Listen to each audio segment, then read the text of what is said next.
Tô igual o William Bonner. Cheio de microfone, né? Vocês enganaram, gente. Não era, esse era pra mim, não. Pra mim. Ah, é? Posso levar pra casa depois? Não. O olhar amoroso de Jesus envolva nossos corações tão sedentos de paz, de amor e de harmonia. Nós chegamos aqui no SEAV. Você não está trabalhando, pode ficar descansando aqui. Nós chegamos aqui no SEAV na esperança sempre constante de que o nosso coração seja aquecido, não pela temperatura que nos envolve, mas pela certeza que estamos chegando na casa de Jesus. Porque o Mestre nos orienta que aonde houverem 2 ou mais reunidos em seu santo nome, ele estaria presente. E, evidentemente, nós não temos a pretensão que a figura magnânima do Senhor Jesus tenha que estar presente para sentirmos a sua presença.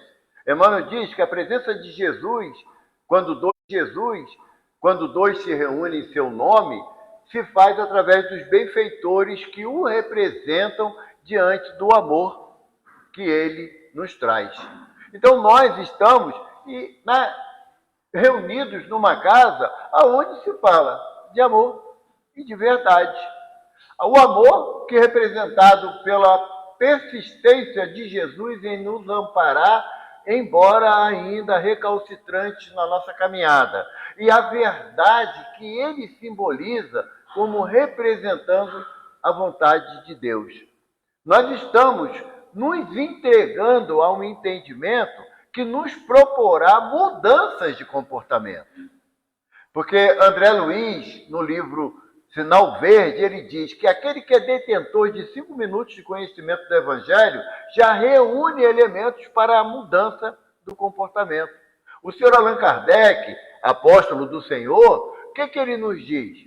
Que o verdadeiro espírita é aquele que promove a sua transformação moral. Promove, não é aquele que já fez.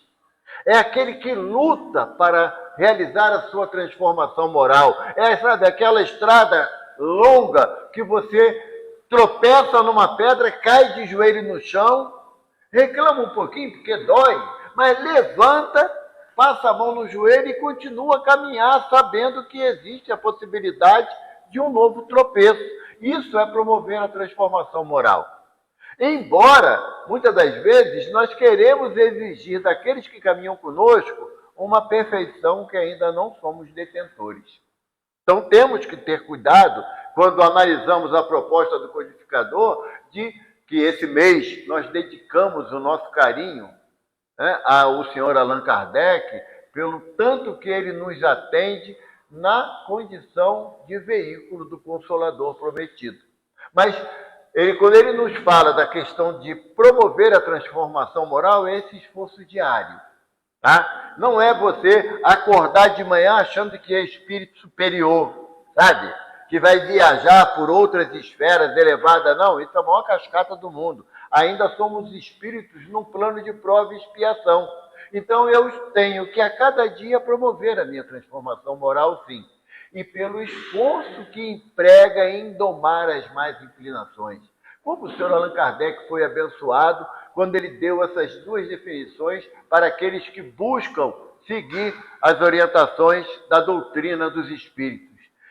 Pelo esforço que emprega em domar as más inclinações. Eu não sei vocês, eu acredito que não, que já estão num processo mais adiantado desse esforço, mas eu tenho cada bicho dentro de mim, que eu tenho que estar diariamente com a cadeira e o chicote. Lembra do domador dos circos antigos? Lembra? Eu nunca fui nesse circo, aliás, eu nunca fui a circo, mas eu via na televisão como é que era, né? O domador lá com a cadeirinha, o chicote, e o leão, o tigre, pulava de uma bancada para outra. Quando o leão estava um pouco invocado, e ele dava uma patada na cadeira e quebrava a cadeira, o que acontecia com o domador? A associação é inevitável, né? O leão atacava o domador e não raras vezes matava-o. Por quê? Porque o animal é um animal selvagem, é uma fera. Então é esse sentido que Kardec nos fala, pelo esforço que emprega em domar as más inclinações. Porque ainda trazemos feras no nosso íntimo que ainda são, em muitos casos, indomáveis. Eu não aceito que façam isso comigo.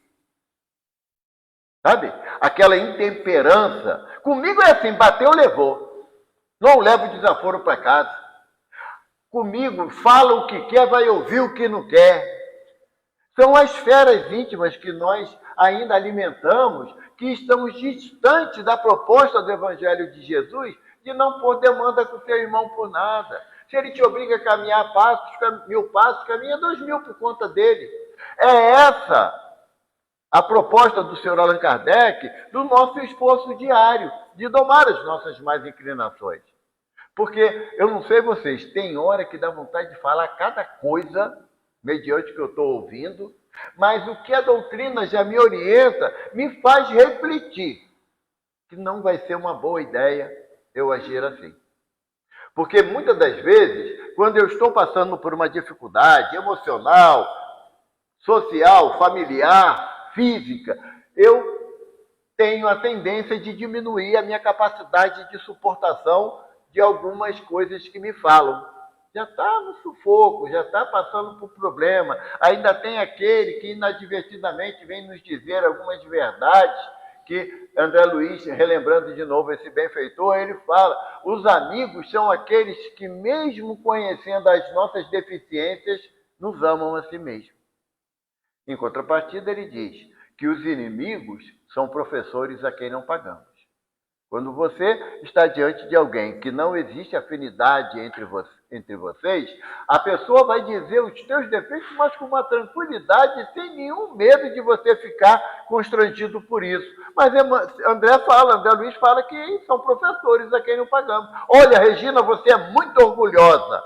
Aí ela fala assim, eu não sou orgulhosa nada, você que é ignorante. Pronto, aí começam as agressões, não é? Mostrando o quê? Que as nossas fragilidades ficam mais protuberadas nos momentos de queda de equilíbrio, de harmonização ainda duvidosa. Então, quando eu sigo a proposta do Evangelho segundo o Espiritismo, é de eu promover a minha transformação moral e me esforçar em domar as más inclinações. Porque o espírita não tem direito. A afirmação de Emmanuel é muito dolorosa nesse sentido, lá no Pão Nosso. O espírita não tem direito de dizer que não sabia que as consequências das nossas atitudes são inevitáveis. Ele não tem direito de falar. Podemos dizer, não, eu falei, mas foi sem querer.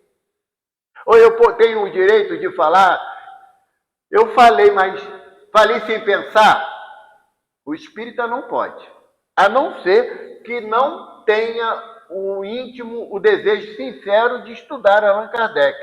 Porque lá na Gênese, sabe, Sérgio? Lá na Gênese, o senhor Allan Kardec fala assim, o pensamento é mais rápido que um raio. À época de senhor Allan Kardec, ainda não existia a teoria de relatividade de Albert Einstein. Então, não tinha como calcular a velocidade da luz, que é de 300 mil quilômetros por segundo. À época de Kardec, o que ele poderia identificar como sendo algo extremamente rápido era um raio. E o pensamento é mais rápido que um raio. Então, não dá para o espírito, sabendo que ele é um ser de triplo aspecto, espírito, perispírito e corpo, ele não pode dizer que falou sem pensar. Porque mesmo que ele queira se esconder nessa falsa afirmação, ele assumirá a responsabilidade pelo que ele falou. Porque quem pensa não é o corpo, não é um cérebro físico, sou eu, espírito. E eu gosto sempre de falar isso para a gente memorizar, quanto mais vezes melhor. Eu não tenho um espírito. O meu espírito essa noite foi num lugar esquisito enquanto eu estava dormindo. Não, afirmação incorreta. Eu, espírito, eu fui em lugares estranhos enquanto meu corpo estava repousando na minha casa. Então, se eu tenho a consciência que eu sou espírito, logo o pensamento é fruto de uma ação do espírito. E nesse aspecto, o que eu falo, tenho responsabilidade total e irrestrita sobre as consequências da minha fala. Então, todo esse nível de entendimento faz com que nós comecemos a analisar o porquê que a doutrina dos espíritos é o Consolador prometido por Jesus. Não é por força de uma concepção filosófica religiosa. Não é. O senhor Allan Kardec, ele começa a fazer uma proposta no Evangelho segundo o Espiritismo de nos levar a entender por que nós estamos abraçados, amparados, nós planeta, não é nós espírita não, que não há nenhum grau de privilégio para nenhum de nós.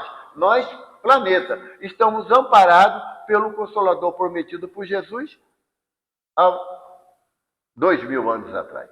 Ele nos leva a uma conscientização no Evangelho segundo o Espiritismo desde a introdução.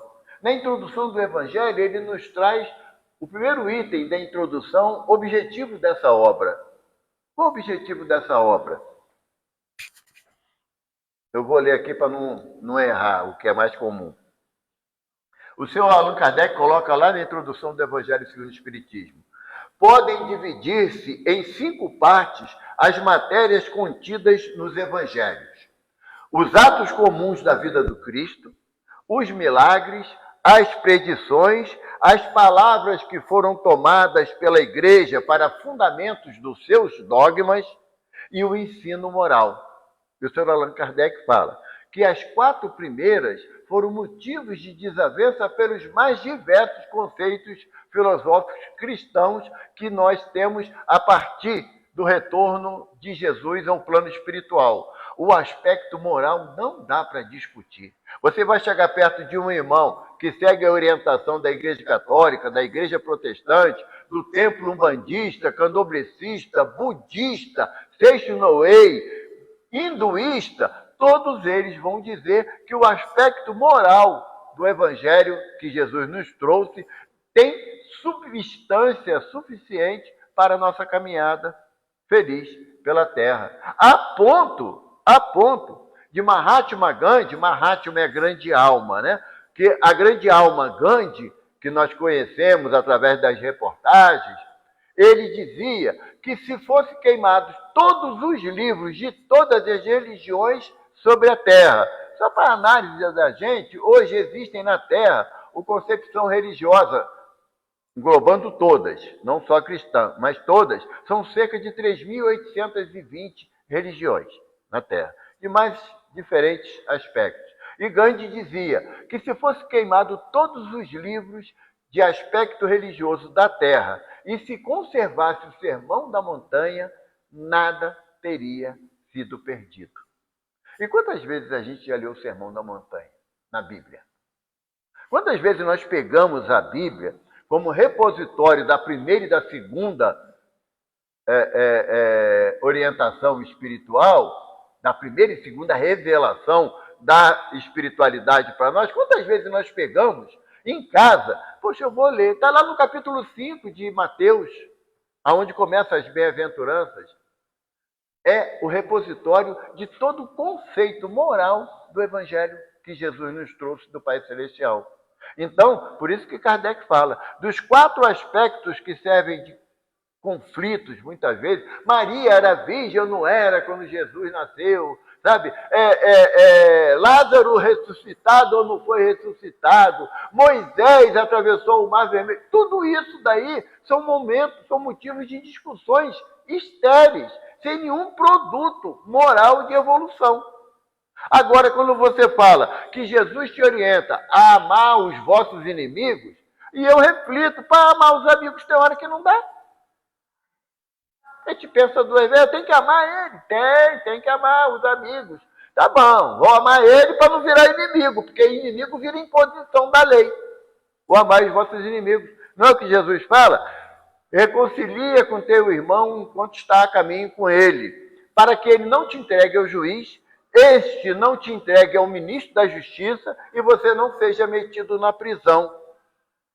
Ué, se o cara é meu inimigo, eu não quero me reconciliar com ele, então ele me manda para o juiz, que me manda para o ministro da Justiça, que me mete na prisão, Então há um ato de inteligência eu me reconciliar com ele. Mas quem é esse juiz? Que eu vou ser entregue ao juiz pelo amigo que eu não quis me reconciliar, o inimigo que eu não quis me reconciliar. O juiz é a minha consciência. Onde está escrita a lei de Deus? Pergunta 621 do Livro dos Espíritos. Na consciência. Então eu não tenho como dizer que não sei. Nenhum de nós, sinto muito, uma notícia boa para vocês e para todos nós, não temos como afirmar que não sabemos qual a lei de Deus, porque ela está no nosso íntimo, no nosso cerne, na nossa essência. Então o juiz é a minha consciência. E quem é o ministro da Justiça que o juiz vai me entregar? A lei de causa e efeito. Se você não ama, não pode exigir ser amado. Se você não perdoa, não pode exigir ser perdoado. Mas quem é a prisão? Qual é a prisão que eu vou estar inserido? Se eu for entregue ao juiz, ao ministro da Justiça, que é a lei de causa e efeito? A reencarnação. Sabe? Quando a gente retorna ao corpo, falava pouco antes ali com a minha filha, quando a gente retorna ao corpo, e hoje está tão difícil reencarnar.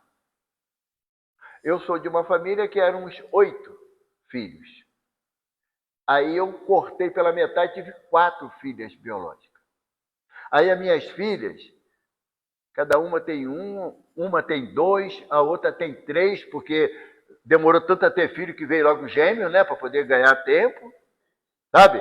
Mas hoje em dia, muitos jovens, e nós sabemos disso, muitos jovens optam de não pensar na possibilidade de ter filhos. E quando tem um cachorro, ainda manda castrar, para não ter perigo dele aparecer com um filhinho em casa.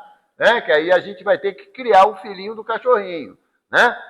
Então, olha a nossa dificuldade em termos da realização do processo da reencarnação. Pensa nisso, porque hoje a gente está encarnado, daqui a pouco não está mais, não.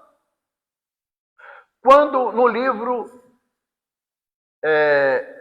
Missionários da Luz, lá no capítulo 42, se eu não me engano, a reencarnação de Segismundo. Quem leu essa obra vai lembrar uma coisa muito, muito bonita ali. Segismundo chega para Alexandre, que é o mentor espiritual que orienta a obra, e fala assim: benfeitor, é chegado o momento de eu retornar ao plano físico, ao teatro da experiência física, para que eu possa reconsiderar atos de ontem. Posso contar com o seu auxílio nessa tarefa? Alexandre faz uma pergunta a Segismundo que ficou muito significativa para mim. Que corações conquistastes para que tenha por abrigo um ventre materno? Que corações conquistaste? Quando eu li isso, eu fiz, sabe, de coração uma prece para minha mãe e para o meu pai. Porque eles me receberam, apesar de todas as minhas deficiências, e as deles também, mas eu fiz uma prece sentida à minha mãe e ao meu pai. Porque para receber uma casca grossa que nem eu, tem que ter um coração bom. Sabe? E muitas das vezes, a gente esquece de olhar no olho do pai e da mãe. Dizer, te amo. Dá um beijo aí, deixa eu deitar no teu colo. Sabe?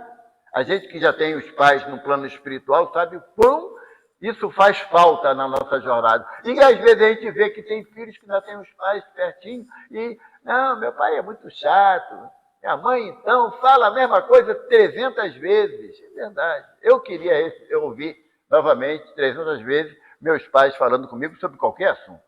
Então, quando o Alexandre faz essa pergunta para Segismundo, que corações conquistastes para que possa te abrir o abrigo do útero para essa nova experiência? Então, o Segismundo teve que contar. Quem quiser saber o fim da história, leia o livro, que vale a pena, vai aprender muito. Eu não vou contar, dar spoiler de nada aqui, não. Então, essa proposta do Sr. Allan Kardec aqui, no início do Evangelho segundo o Espiritismo, já mostra que a característica da doutrina dos espíritos em relação ao Evangelho é o aspecto moral, que não dá para retrucar. Você vai chegar, como eu falei, em todos os aspectos do entendimento de religião no planeta, e você vai falar que amar a Deus sobre todas as coisas, todo o teu entendimento, todo o teu coração e toda a tua alma, e ao próximo como a ti mesmo, é possível.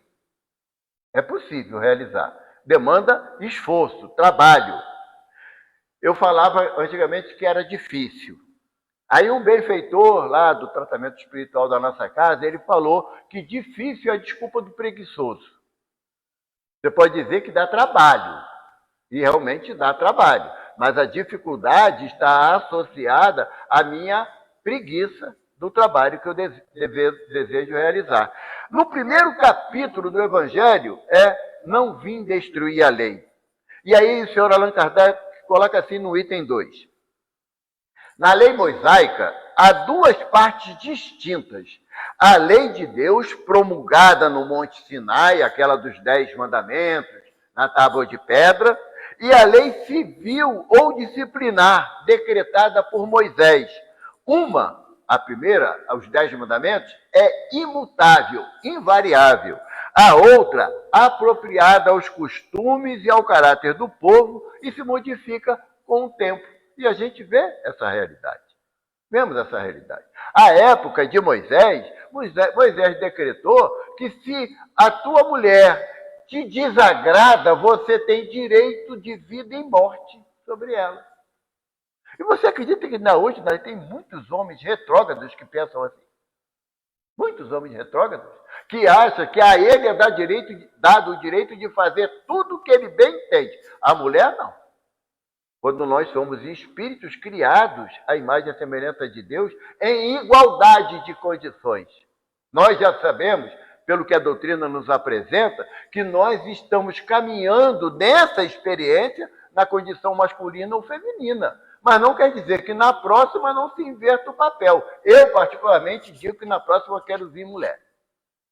E mulher evolui mais rápido, porque sofre igual sovaco de aleijado. Só, mas progride mais rápido. Homem não, homem pisa na bola direto, ainda acha que está com a razão, ainda quer falar grosso. Então, na próxima, eu quero vir mulher. Se a Ivana, minha esposa, quiser vir homem, a gente se encontra de novo com ressalvas. Com ressalvas. Ela disse que não quer não, está falando aqui que não quer não. Mas aí vem a bênção do esquecimento, né? Aí depois a gente se junta de novo, nem lembra que não queria. Então, é assim, essa é a vida. Então, a lei de Moisés, ela tem que ser dividida nesses dois aspectos. Não há meios racionais de aplicar as leis cíveis de Moisés no dia de hoje. E temos irmãos que acham que não. Está lá na Bíblia, tem que ser seguido. Também está na Bíblia. Se teu olho é motivo de escândalo, arranca-o. Já viu alguém arrancar o olho porque ficou paquerando a mulher ou o marido de alguém? Eu não vi. Né? Porque a gente só quer falar do homem que paquera a mulher dos outros. Mas a mulher também paquera o homem dos outros. Então o erro está dentro da sua condição espiritual e não na forma de manifestação física. No capítulo 2 do Evangelho segundo o Espiritismo está: meu reino não é deste mundo. E o Sr. Allan Kardec fala. Por essas palavras, Jesus claramente se refere à vida futura, que ele apresenta em todas as circunstâncias como meta a que a humanidade irá ter e como, devendo construir objeto das maiores preocupações do homem na Terra. Porque qual o objetivo do Evaldo querer ser feliz? É a satisfação de todos os meus desejos, todas as minhas vontades. Se o mundo fosse governado por mim, já tinha acabado. Garanto a vocês. Por quê? Porque cada dia eu tenho vontade diferente. Cada dia os meus desejos mudam de acordo com a circunstância. Eu vim para Saquarema com chuva, não podia estar um solão bonito para pegar uma praia, né? Ficar lá na casa do Vanderlei o dia todo, vamos para a praia. Não, está com chuva. Chuva eu fico lá em casa, em Jacarepaguá, né? Então não ficaria bom se o mundo não fosse regido por uma lei que é imutável, que é a lei de Deus. E essa lei, ela se aplica ao espírito e não apenas ao corpo físico. E nós, a nossa ainda pouca experiência das coisas espirituais, nós achamos que a vida aqui é a mais importante, quando não é verdade. A ninguém, meu reino não é deste mundo. O que Jesus quer dizer? E ele fala assim, na continuidade da expressão dele, lá no Evangelho de Mateus: se o meu reino fosse deste mundo, ele fala para Pilatos, os meus soldados viriam me defender contra as gentes. E, no entanto, Jesus não teve nem a companhia dos discípulos, dos apóstolos. teve como companheira a solidão, a cruz e a dor. Então, o meu reino não é deste mundo. Eu aviso a vocês, porque está isso no livro dos Espíritos, não tem como ser feliz na terra. Lá em Deuteronômio está escrito, a felicidade não é deste mundo. E a doutrina nos esclarece por que não é. Nós temos, no capítulo 3, há muitas moradas na casa do meu pai, que é o capítulo 3 do Evangelho. As traduções mais recentes dos escritos do Evangelho, que estão no original em grego, lá do século IV, que é o mais moderno, o mais novo que a gente tem é do século IV, 328, se eu não me engano, que foi as anotações do Evangelho que se encontram na Igreja Ortodoxa Grega. Os originais estão sob a guarda da Igreja Ortodoxa Grega. E lá nos originais, hoje já existe o entendimento que essa afirmação de Jesus não é que na casa do meu pai há muitas moradas, mas na casa do meu pai há muitos cômodos. Porque hoje, na acepção moderna, a morada significa a nossa casa, com cômodos. E onde é a casa de Deus? Toda a criação. Então, podemos dizer, em cada cômodo da casa do Pai, né, que é cada ambiente onde a vida seja efusiante, na matéria ou fora da matéria, nos mais diversos quadrantes do multiverso, porque hoje também a ciência não fala mais de universo. A ciência humana hoje já fala de multiversos. Antes dizia-se que o Big Bang, que é a grande explosão que deu origem ao nosso universo, aconteceu há 13,8 bilhões de anos. E com o advento do telescópio James Webb, os cientistas já perceberam que a energia que teria dado início a 13,8 bilhões de anos, ela é anterior. Já existe uma energia no espaço que é anterior a essa data. Então, conscientemente, a ciência admite que nós não temos um verso, ou seja, não temos universo, mas multiversos. Daí, e hoje também, há um valor meio absurdo, né? A ciência já afirma que nós temos cerca de 1 trilhão de galáxias. 1 trilhão de galáxias. Cada galáxia carrega em seu bojo aproximadamente, eles fazem a base pela nossa Via Láctea, que é uma galáxia anã. Cerca de 200 bilhões de estrelas. Então, um absurdo incomensurável para a gente querer analisar aonde estaria delineada a casa do Pai e os cômodos da casa do Pai. Mas o senhor Allan Kardec fala o quê?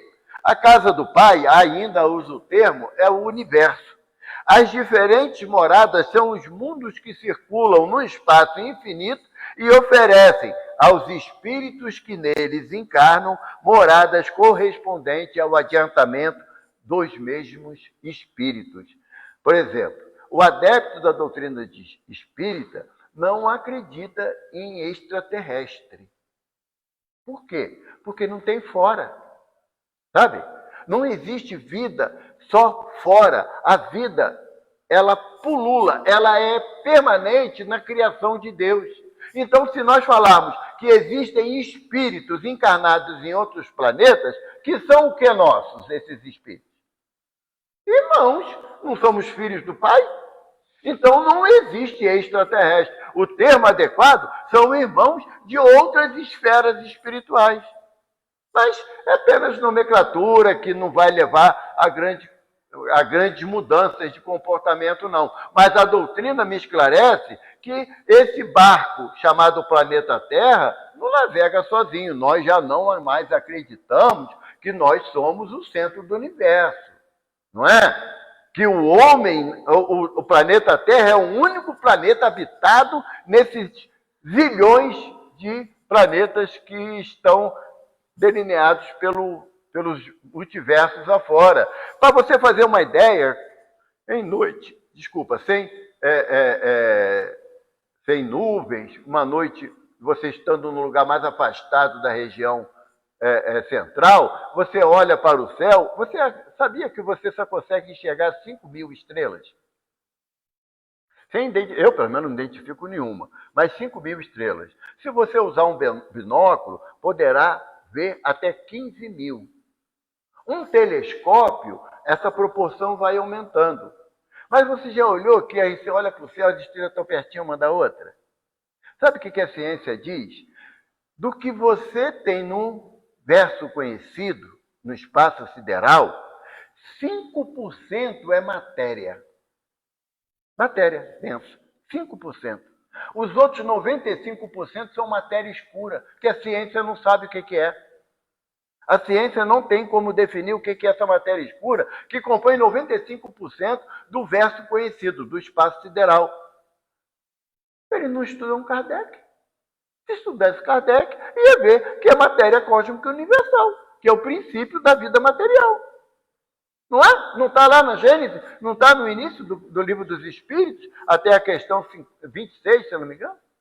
Então, esse item do capítulo 3 do Evangelho segundo o Espiritismo, nós sabemos que realmente na casa do Pai há muitos cômodos. Hoje estamos encarnados no planeta Terra. Amanhã poderemos ou não. Ou nós, tenham certeza, não começamos a nossa trajetória como espíritos imortais aqui na Terra. Não dava tempo não, gente. A gente é muito inteligente. Olha só que absurdo. A gente é muito inteligente para ter começado a nossa trajetória há apenas 4,6 bilhões de anos atrás. A nossa história antecede a história conhecida da humanidade terrestre, porque já temos um desenvolvimento intelectual característico. Já perceberam? Embora o processo de evolução da vida no planeta Terra tenha, em algum momento, passado pelo gênero dos símios, dos macacos, mas ainda existe macaco.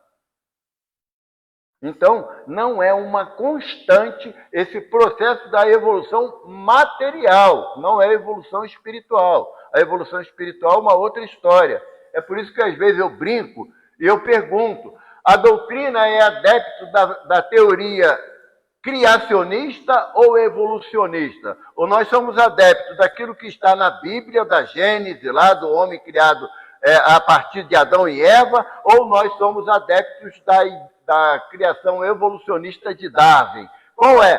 Quem acha que é criacionista, levanta a mão. Só os espíritos estão levantando a mão. Quem acha que é evolucionista, baseado na lei de Darwin, levanta a mão. Nós somos dos dois.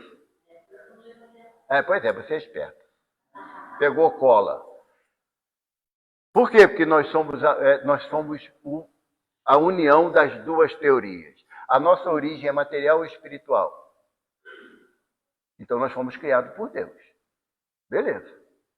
Mas um processo de apresentação do espírito aqui na Terra é através do corpo físico. O nosso corpo não sofre o processo de evolução do reino, como diz Leon Denis, lá no livro, se eu não me engano, O Problema do Ser e do Destino. Né? O que diz Leon Denis? O homem, o espírito, dorme no mineral, sonha no vegetal, se agita no animal e desperta no hominal. Ou seja, o processo do princípio inteligente, ele passa pelos 4 reinos da natureza, até chegar ao 5º reino. Qual é o 5º reino? Mineral, vegetal, animal, hominal e angelical. É o nosso processo de evolução. Então, a nossa origem espiritual, nós somos criação de Deus, sem sombra de dúvida. A nossa evolução material obedece à linha do processo evolutivo da matéria. Então, nós somos um misto. Darwin desconsiderou o espírito e Moisés desconsiderou o corpo. Tanto que lá em Moisés, na Gênesis, no capítulo 1 da Gênesis, no versículo 26, Moisés deixou orientado o quê? Ih, gente, já vai até 8h50, não tem nem relógio aqui, estou perdido. Eu vou ficar torto. Tu olha para mim, quando tiver pronto, tá bom? Me ajuda. Mas o que Moisés colocou lá? No capítulo 1 da Gênesis, versículo 26. Façamos o homem à nossa imagem, nossa semelhança, simples e ignorante. Perfeito? No capítulo 2, versículo 16, se eu não me engano, vai lá na Gênesis, vocês vão achar, no capítulo 2. E juntando da terra, o Deus moldou o homem, soprando-lhe nas ventas, e o homem tornou-se ser vivente. Na visão da Gênesis, do capítulo 1, versículo 26 ao capítulo 2, versículo 16, são zilhões de anos de diferença de um caso para o outro, para ser o que nós somos hoje, espíritos encarnados. Então é um processo muito grande. No capítulo 4, ninguém poderá ver o reino de Deus se não nascer de novo. Evidentemente que nós, na condição de espírita, já temos consciência plena da pluralidade das existências, porque reencarnação é uma palavra muito nova. Ela é uma palavra em latim, é repetir, carne é corpo. Então, reencarnar é voltar ao corpo, porque as ideias que tinham antigamente, lá dos nossos irmãos egípcios, que muitos de nós passeamos pelas pirâmides, né? Não foi carregando pedra, não, foi chicoteando os outros mesmo. Mas todos nós lá, nós tínhamos a ideia da pentempsicose. E alguns espíritos até acham que vale hoje. Fulano, olha, é um cachorro. Não presta. Né? Ou fulano é uma cobra, aí é coisa de mulher. Né? Fulano é uma cobra, a língua... Né? Mas a metempsicose, ela não se adequa à questão da lei de amor e caridade, que Jesus representa para nós no seu Evangelho. Por quê? Porque nós, uma vez encarnando como homem, como espírito, nós não retrocedemos na nossa condição espiritual. Os animais, por mais que amemos os animais, os pets domésticos, mas cachorro é cachorro, gente é gente. Ainda existem pessoas que querem humanizar o cachorro. Ali é minha irmã, ali eu falo para ela. Quer humanizar o cachorro, entende? Acho que tem que tratar o cachorro como filho. E o filho mesmo a gente não trata como gente, quer tratar como cachorro. Mas é uma outra problemática, a gente fala depois. Mas essa condição nossa do processo de pluralidade das existências nos dá a certeza da justiça de Deus. Porque na possibilidade de reparar erros anteriores com a bênção do esquecimento, a gente se abraça. Já viu, dentro da casa espírita é uma beleza, né? Faz um evento, todo mundo se abraça, se beija. Quando chega na espiritualidade de retorno, fala assim, mas eu beijei aquela criatura, gente. Aquilo não vale nada. Mas aí tu já aprendeu a gostar, né? Não volta atrás, você continua na tarefa, contando com a benevolência do Pai. Então, ninguém poderá ver o reino dos céus se não nascer de novo. No capítulo 5, que é o capítulo que eu mais gosto, bem-aventurados os aflitos. Por quê? Eu sempre falo isso para poder o Evaldo aprender. Kardec nos traz a percepção das causas anteriores das aflições. Se eu estou passando por uma dificuldade que eu não consigo encontrar os motivos agora, possivelmente tem as causas das existências anteriores. Mas ele também fala das causas atuais das aflições, quando eu me recuso a respeitar o meu próximo na sua opinião. Ninguém é obrigado a pensar igual a mim, ninguém é obrigado a acreditar no que eu acredito, mas eu tenho a responsabilidade de respeitar o meu semelhante. Isso o Evangelho me propõe. E nessa possibilidade de respeito ao semelhante, eu tenho que passar por cima das minhas opiniões. Das minhas opiniões. Porque as causas atuais das aflições, eu tenho como evitá-las. Mas só que o espírita, ele adora pagar para ver. E ele começa a agir de forma que tenhamos causas futuras das aflições. Voltamos ao processo de reconciliação que falamos há pouco. Reconcilia com teu irmão enquanto está a caminho com ele. É para você evitar as causas futuras das aflições. Então, a doutrina vem nos esclarecer no capítulo 5 que a bem-aventurança diante dos sofrimentos está associada à nossa obediência e resignação, que é um dos tópicos desse capítulo. E a obediência e resignação, uma página de Lázaro, o que Lázaro fala para a gente? A obediência é o consentimento da razão. Eu vou ser obediente ao que o Evangelho me propõe, porque eu tenho certeza que é a melhor escolha que eu tenho. Porque eu vou alcançar o equilíbrio íntimo a partir dessa obediência. E a resignação, Lázaro nos fala, é o consentimento do coração. Não é conformismo. Resignação não é conformismo. Ou como a geração da minha mãe falava, ruim com ele, pior sem ele. Hoje em dia, não. Ruim com ele que ele vai ser ruim sozinho. Porque hoje, graças a Deus, a mulher assumiu o seu posto de comando sobre a sua vida. Eu gosto de uma comercial que tem, que fala assim, lugar de mulher não é mais no tanque, nem na pia, onde ela quiser. Aí aparece uma menina pilotando um avião, uma outra comandando um navio, médicas maravilhosas exercendo a sua profissão. Então, a doutrina me propõe a obediência e a resignação por ato de inteligência e não de medo, de imposição. Olha, ou você faz isso, ou então o bicho-papão vai te pegar. A gente não acredita mais em bicho-papão. Mula sem cabeça também não. Eu não quero encontrar por aí, mas quem não acredita, não acredita, né? Então, todos nós hoje, diante da proposta de Lázaro, na obediência e resignação, está associada a uma ação consciente. A doutrina espírita nos ensina que não existe castigo de Deus. Kardec coloca em determinadas páginas a punição divina. E realmente existe. Só que a punição divina é de corrigenda. A punição do Evaldo é vingança. Cuidado. Castigo vem a... Como é que fala? Não, mudou, é o WhatsApp. É mais rápido. Entendeu? Então, 5G, não, 6. Então, no 6G. 6G já. O que acontece? Então, a doutrina me esclarece que Deus é amor. João fala isso para a gente no capítulo 4 da sua primeira epístola. Deus é amor. E se Deus é amor, quem ama não castiga. Quem castiga é o Evaldo na sua fragilidade de entendimento, que é melhor corrigir pela conversa e muito mais pelo exemplo, porque a minha geração era qual? Faz o que eu mando, não faz o que eu faço. Não é? A minha geração era assim. Hoje, não dá. Hoje, que eu falo, é de 50 anos para cá, não dá. Ou você vai pelo diálogo, esclarecendo através do exemplo, ou você vai ter conflitos permanentes dentro de casa, seja com a esposa, com o marido, com o filho, com o pai, com a mãe, você vai ter conflito. Então, a obediência e a resignação é o caminho natural para o espírito consciente. E aí a gente chega... Agora, pode marcar agora, que vai começar agora a palestra, tá bom? Que agora que eu vou entrar no capítulo 6. Tá bom? Não, eu sou aposentado, eu não vou fazer nada amanhã. Eu só tenho palestra amanhã à noite no Cefa, dá tempo, né? Levo, vamos embora.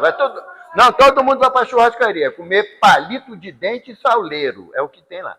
Mas aí você chega no capítulo 6 do Evangelho, que é o Cristo Consolador. A partir do desenvolvimento desse entendimento das fases que Kardec nos propõe, eu reconheço no meu coração, no meu íntimo, que Jesus é o Cristo Consolador. Ele fala para a gente, está lá no Evangelho de Mateus, no final, após a ceia, a última ceia, ele fala que, Pai, eu não vos peço que os tireis do mundo, mas não os deixe cair em tentação. Essa frase de Jesus é recheada de um amor tão grande. Por quê? Porque se eu me ligar a Deus, na essência da proposta do Evangelho de Jesus, eu vou resistir às minhas más inclinações que eu falei no início. Eu vou resistir, eu vou ter quem me apoie nessa ideia de resistir às más inclinações, de domar as minhas más inclinações, de promover a minha transformação moral. É uma cadência natural, é um processo natural. E Jesus fala, se me amais, olha só como é que o Mestre nos ama, porque nós não demos prova de amor para ele. Mas se me amais, eu rogarei o Pai, e ele vos enviará o outro Consolador. Porque o primeiro Consolador é Jesus. Ele não veio nos trazer um Deus de amor. Não é um Deus que pune, é um Deus que ama. Se teu filho pede pede um peixe, você não dá uma pedra. Se pede um pão, você não dá uma serpente. Sendo maus do jeito que sois, sabeis dar coisas boas aos vossos filhos. Imagina o Pai que está no céu. Essa notícia, alvissareira... Eu estou gritando, né? Desculpa. O pessoal, o internauta, eu estou gritando. Agora que eu me manquei. Perdão. O microfone está pertinho, não precisa gritar, né? Mas se a gente não entender que essa notícia de Jesus, que o Pai nos dá o melhor que nós precisamos, nós vamos compreender que o amor de Deus é algo ainda incomensurável para a gente. Não tem como analisar. E aí Jesus fala, ele vos mandará um novo Consolador que relembrará o que eu falei e tirará o véu daquilo que não compreendeis ainda. E a doutrina dos Espíritos veio nos trazer a verdade absoluta de que a morte não existe. A morte não existe. É duro, é doloroso a gente ver o pai, uma mãe, um irmão, uma irmã, um filho retornar ao plano espiritual. Só quem já passou pela experiência sabe avaliar o quanto é doloroso. Porém, não morreu, não acabou, não deixou de existir. A misericórdia de Deus nos faculta o reencontro em outro momento, em outra circunstância. A proposta de Jesus de que o amor representa a remissão dos nossos erros são as oportunidades renovadas de retorno à vida física. O que ontem para a gente, a maioria de nós já passamos dos 15 anos de idade. O que era tão difícil de compreensão aos 16 anos, hoje a gente fala que perdeu tempo querendo bater martelo numa questão que hoje para a gente já não tem importância. No texto de abertura, Joana de Anjos veio trazer uma frase que Divaldo repetia com muita intensidade. Se você não gosta de mim, o problema é seu. Se eu não gosto de você, aí o problema é meu. Eu não tenho como determinar o querer de ninguém para mim. O mentor da nossa casa, Chico Xavier, ele deixou uma frase cunhada para a gente que era muito, muito interessante. O primeiro passo para a tua existência dar errado é você querer agradar a todos. Não vai dar. Nós somos espíritos que mudamos de opinião que nem se troca de roupa. O que ontem para mim era absurdo, eu não admitia, hoje eu já vejo que há a possibilidade de ter uma compreensão. E isso é que o Consolador, o Evangelho que Jesus nos trouxe, redivivo na lei do Pai, é de que vale a pena amar. Vale a pena amar. Nós temos inúmeros exemplos na sociedade aqui do Brasil que vale a pena amar. Irmã Dulce, ou como Arnaldo Rocha chamava ela, a mirradinha, Irmã Dulce. Cotoquinho de gente desse tamanho, só tinha um pulmão. Aí Divaldo chegou um dia lá, no hospital que ela montou a partir de um galinheiro, ela dormindo sentada numa cadeira. Divaldo olhou aquilo e falou, Irmã Dulce, dormindo na cadeira, Divaldo, as camas estão tudo ocupadas, Divaldo. Não vai dormir na cadeira não, irmã, que isso? Divaldo fala com um, fala com outro, arrumaram a cama para a irmã Dulce. Deram a cama para a irmã Dulce, ela ficou feliz, agradeceu, passou 2 meses, Divaldo chegar lá, onde ela estava? Na cadeira. Mas, irmã Dulce, eu não lhe dei uma cama para a senhora dormir na cama? Deu, Divaldo, mas com essa cadeira aqui eu já consegui 2 enfermarias. Entende? Então, isso é o amor que faz. É o amor ao próximo que faz esse movimento, aonde o nosso interesse deve ser a felicidade do outro, como Jesus fez por nós. O Consolador prometido, ele quer fazer morada no nosso coração, não é no nosso ouvido, na nossa cabeça, é no nosso coração. Que aí nós compreendemos o ensinamento do Mestre. Se me amais, guardareis os meus mandamentos. Graças a Deus.